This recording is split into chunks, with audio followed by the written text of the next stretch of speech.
Welcome back to the show. This is Robin Minds. We've been having an amazing time in the show. We just finished the segment with Clean the Drunk, and it was truly amazing. And for the last segment of this show, we will be taking in focus the creative industry. Trust me, Nigeria has seen a boom in the creative industry in the past years. We've seen the uprising of musicians, actors, photographers, and this has caused a huge boom in the economy. It has made us stronger. Very recently, we all know that our Nigerian artists from Wizkid to not Davido, Wizkid, Yemi Alade, Techno, they were all featured on Beyonce's Lion King album, which basically shows that our creative industry is getting recognized all over the globe. With me in the studio to discuss how far we've gone in the creative industry, I have a photographer extraordinaire. She's very educated. She has a lot of degrees to her accolades. I cannot start to mention all of it.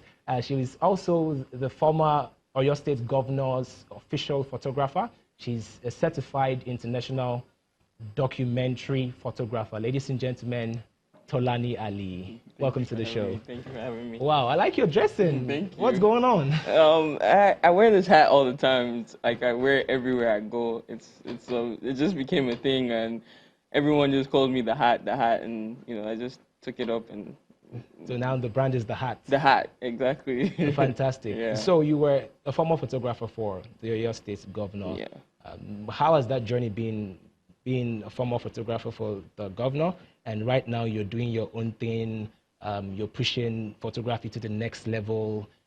I know you've been doing a lot of tours in and out of the country, and you've been showcasing your work. How has the transition been? It's been pretty amazing. I think having that obviously under your belt, and working in that kind of creative sphere where before myself it was Lukesh, the documentary photographer to Governor Fashola. There hadn't really been like a female in that industry. So having to do that and trying to break down walls and shatter glass ceilings in that department, it's been amazing going to different places, especially outside the country where people have never seen, they've never put a face to governance in Nigeria.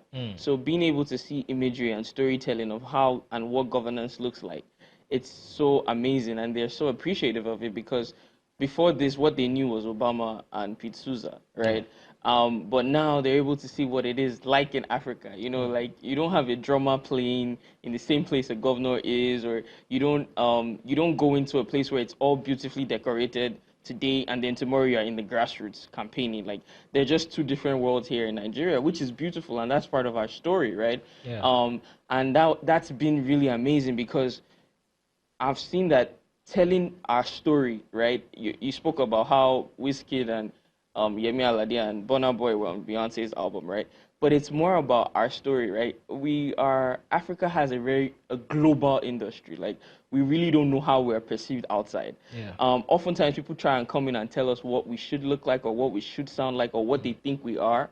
But I think it's on us to project that story differently, because we're truly talented, we're truly creative, and seeing that photography has opened that path for me and opened that door. The ability to showcase that on a different platform has been truly amazing, and I'm having a good time.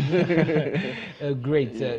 So when you said that you're showing the world what African governance looks like, Right. are you really showing them the true picture, or is it just the good side? Yeah, no, everything as a documentary photographer, there is no pose moments, right? You can't tell a governor or a president to sit down and say, "Sir, let me take your photo." No, everything we're doing is actually happening. Like, we have to be thinking ahead of the curve. We have to anticipate those moments. So every story we're telling is the truth.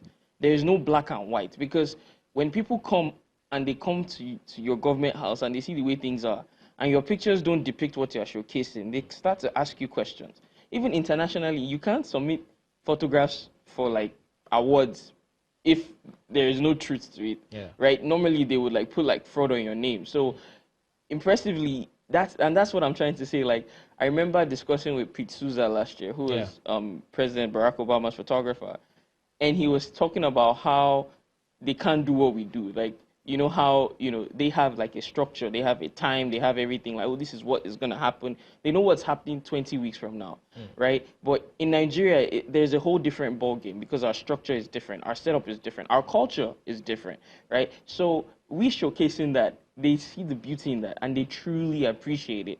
And not only that, even people within the country finally know what FEC meeting is. They know what NEC meeting is. They know what ESCO meeting is. Before that, you didn't know that there was an ESCO meeting every week. You didn't know governors had courtesy visits. You didn't know, like even now we've seen, even in the latest political dispensation of appointments, photographers are on the list. True. In what world before would a photographer be on the list? Because before in Nigeria was print immediately. Print immediately. Now people are believing in storytelling. They want their stories told. They want their images. They want that dispensation or whatever they are doing, their projects. They want that showcased to the world, and it's for us to tell the truth and let everyone see both the good and the bad of governance and power. Nah, that's a new dimension that you've just shown us. You know, it's a new dimension. We never knew that was an angle to photography, because the cliche and the stereotypic angle to photography is you take pictures and people pay you. Exactly. And then with the rise of the high usage of Android phones and mobile phones, how has that affected the industry in respect to the exchange of cash? Like, are photographers making as much money on that scale? Because now everybody feels like, since if you have a mobile phone, you're a photographer. So how has that affected the market? Okay, so I always believe that it's just like when you go to a restaurant, right? When a chef makes a meal for you, right? You don't tell the chef, wow, your pots were amazing, right? You say your food was amazing, right? Because the pots are just the tools.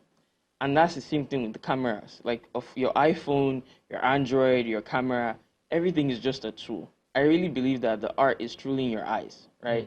Because you and I can take a photograph and there will be a difference, because I'm a professional. I study this thing. This is what I live. This is my life, right?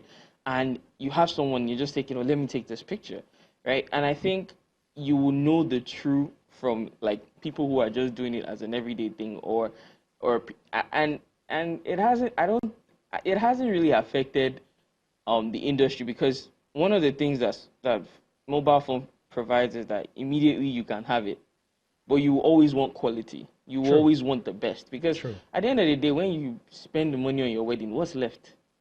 What's left? It's the phone, like the pictures. That's what's left. When you leave, when you're in government for 4 years or 8 years, after that, no one remembers you again. What are they using now to defend Obama against Trump?